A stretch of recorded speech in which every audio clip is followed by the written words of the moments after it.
नेपाल हिंदू राष्ट्र थियो के थियो? नेपाल हिंदू राष्ट्र थियो। नेपाल हिंदू राष्ट्र हो। नेपाल वैदिक हिंदू राष्ट्र हो। नेपाल हिंदू वैदिक हिंदू राष्ट्र बनेगा, इसमें कोई डाउट नहीं है। इसके लिए हम सबको प्रयास करना होगा। आप सब प्रयास करेंगे कि नहीं करेंगे? करेंगे। एक बार तालियां बजा के बताइए। प्रयास करने हो, गर्छौं। हमको एक बात कहूं, मुझे लगता है कि पोखरा के लोग बहुत कंजूस हैं। हमने विश्व के 200 देशों में जाकर अपने धर्म के प्रति तालियां बजाई है, पर आप जयकार में भी तालियां नहीं बजाते।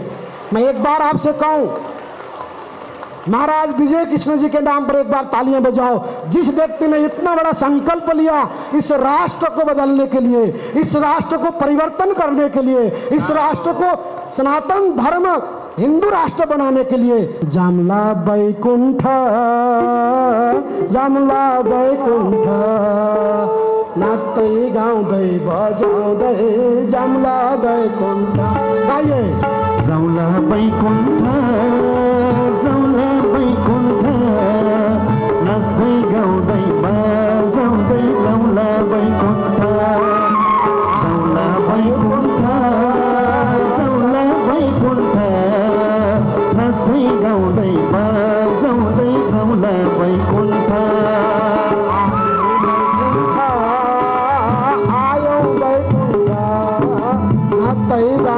बजाउँदै आयौ बैकुंठ। हे आयौ बैकुंठ, आयौ बैकुंठ, नाच्दै गाउँदै बजाउँदै आयौ बैकुंठ। आयौ बैकुंठ, आयौ बैकुंठ, नाच्दै गाउँदै बजाउँदै आयौ बैकुंठ।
तो मैं धन्यवाद कहूंगा हमारे विजय कृष्ण जी महाराज को।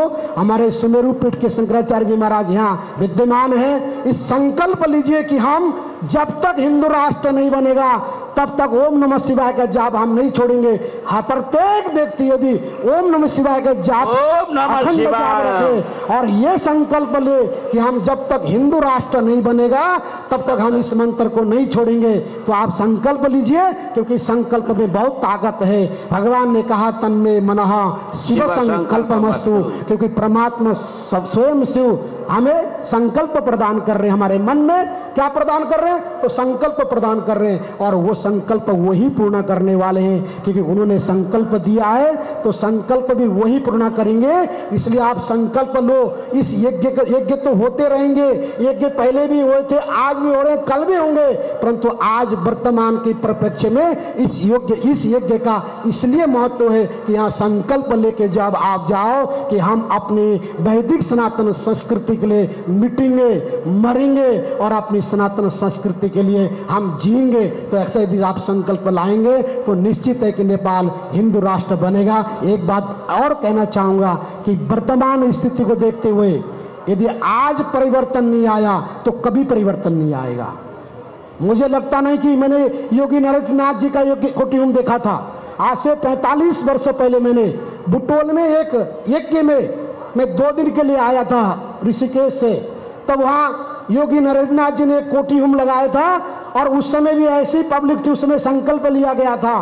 तो और आज वो दिन पुनरावृत्त हो गया है। आज आपको संकल्प लेने की जरूरत है, क्योंकि पुनः ऐसा समय दोबारा आने वाला नहीं है। आज अनेक देश चाहते हैं कि भारत हिंदू राष्ट्र बने, नेपाल हिंदू राष्ट्र बने। क्योंकि आपको एक बात कहूँ, पूरी दुनिया में इतने इस्लाम देश हैं, इतने क्रिश्चियन देश हैं, लेकिन एक भी हिंदू राष्ट्र नहीं है। जो हिंदू राष्ट्र नेपाल था, हिंदू राष्ट्र भारत था, ये भी हिंदू राष्ट्र से जाकर धर्मनिरपेक्ष बन गए हैं। तो अब संकल्प में बहुत ताकत है कि आप संकल्प लीजिए और हिंदू राष्ट्र बने।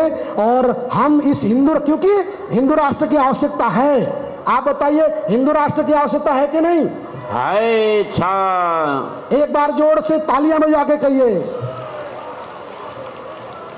आवश्यकता छा। मैं एक बात निवेदन करूं, आप लोग कहाँ आए हो? कहाँ आए हो?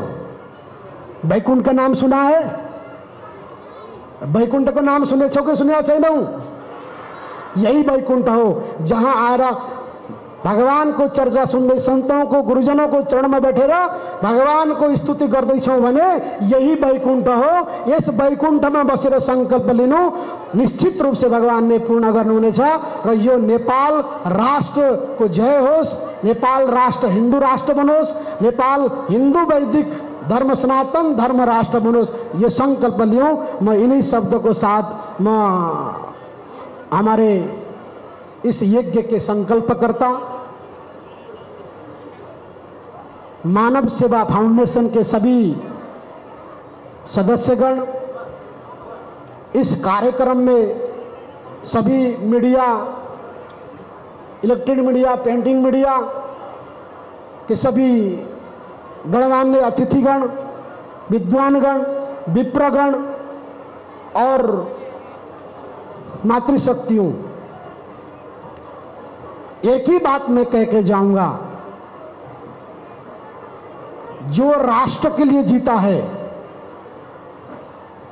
जो धर्म के लिए जीता है, उसी को जीना है। महाकवि कालिदास ने एक बहुत सुंदर बात कही, साहित्य संगीत कला न बीना साक्षात पशुनाम श्रीराम। जीवन ये भी एक कला है, और ये कला क्या है? हमें राष्ट्र को समृद्धिशाली बनाना है, राष्ट्र को धार्मिक बनाना है, अनेक धर्म के यहाँ चर्चा हो, अनेक ज्ञान की चर्चा हो, और अपने इस राष्ट्र के प्रति जो समर्पित होते हैं वही जीवित होते हैं। ध्यान रखना, जो अपने जीवन काल में राष्ट्र के प्रति, धर्म के प्रति और समाज के प्रति, जन जन के प्रति अपनी सर्वस्व निछावर करते हैं, दीर्घ जीवी न संशया, वो दुनिया से जाने के बाद भी जीवित होते हैं। यदि परमात्मा ने हमको जीवन दिया और इस जीवन में परमात्मा ने दिया हुआ जीवन यदि हमने सार्थक नहीं किया, दुर्लभम मानुषो देही कहा गया है, दुर्लभ मनुष्य जीवन हमको प्राप्त हुआ है। इस दुर्लभ मनुष्य जीवन में यदि हमने धर्म संस्कृति राष्ट्र के लिए यदि कोई कार्य नहीं किया है तो मैं समझता हूं कि हमारा जीवन व्यर्थ हुआ है। आइए एक बार एक छोटा सा भजन नेपाली में गाएंगे और उसके बाद हम विराम करेंगे, क्योंकि आज हमारे सुमेरु पीठाधीश्वर जी महाराज बैठे हैं। आयोजकों ने आज एक काम थोड़ा गलत किया है, आज केवल हमारे नरेंद्रानंद जी महाराज को बुलाना चाहिए था, क्योंकि हम तो 40 साल से जानते हैं आपको। आप एक अच्छे प्रखर वक्ता हैं, धर्मप्राण निष्ठावान हैं, और आज केवल आपका सुनने का मन था, आपने मुझे बीच में घुसा दिया। क्यों महाराज? हमको तो बीच में घुसा दिया। आज हमने ये सोचा था कि हम श्रद्धेय स्वामी जी महाराज का सुनेंगे, लेकिन देखो हम तो अखाड़ा वाले महात्मा हैं, आज यहाँ कल कहीं हैं। लेकिन एक बात मैं जरूर कह के जाऊँगा कि नेपाल कोई साधारण राष्ट्र नहीं है, और इस साधारण राष्ट्र में, इस राष्ट्र में जो आप संकल्प लेंगे, संकल्प में बहुत ताकत है। एक छोटा सा भजन गाएंगे।